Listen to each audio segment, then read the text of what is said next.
இது பாருங்கள், இதெல்லாம் வந்து பாக்ஸ் பேட்டர்ன் டாப் குவாலிட்டிக்கு நல்ல ஒயிட் சரக்கு, கட்டிங் சரக்கு.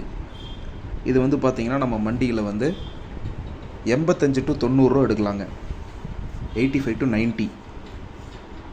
இது பாருங்கள், இது ஆவரேஜ் குவாலிட்டியில் 38 mm 40 mmங்க. 4A பாம் அதிகமாக இருக்குங்க, சிங்கிள் பாம் அதிகமாக இருக்குது. இது முன்ன காமிச்ச குவாலிட்டியோட ஆவரேஜ் குவாலிட்டிங்க. இது வந்து மண்டியில் பார்த்தீங்கன்னா 60 to 65 எடுத்துக்கலாம். ஃபஸ்ட்டு காமிச்சது பார்த்தீங்கன்னா டாப் குவாலிட்டி, இது வந்து பார்த்தீங்கன்னா ஆவரேஜ் குவாலிட்டி. ரெண்டுக்கும் பார்த்தீங்கன்னா 20 rupees டிஃப்ரென்ஸ் வருதுங்க. ஆனால் ரெண்டுமே சேமு, குவாலிட்டிக்காக தான் இந்த ரேட்டுங்க. இதுவும் பாருங்கள், இன்னொரு lot single palm double palm சைஸுங்க. அதாவது 4A சிங்கிள் பாம் அதிகமாக இருக்கும், டபுள் பாம் கொஞ்சம் பிக்சிங் இருக்கும். இதெல்லாம் பாருங்கள், இது வந்து ஆவரேஜ் பெஸ்ட் குவாலிட்டி. இந்த ஆவரேஜ் பெஸ்ட் குவாலிட்டி பார்த்தீங்கன்னா நம்ம வந்து 70 to 75 எடுத்துக்கலாம்.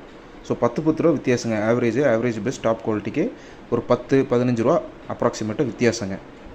ஃபர்தர் டீட்டெயில்ஸ்க்கு நம்பருக்கு கால் பண்ணுங்கள், பேசிக்கலாம்.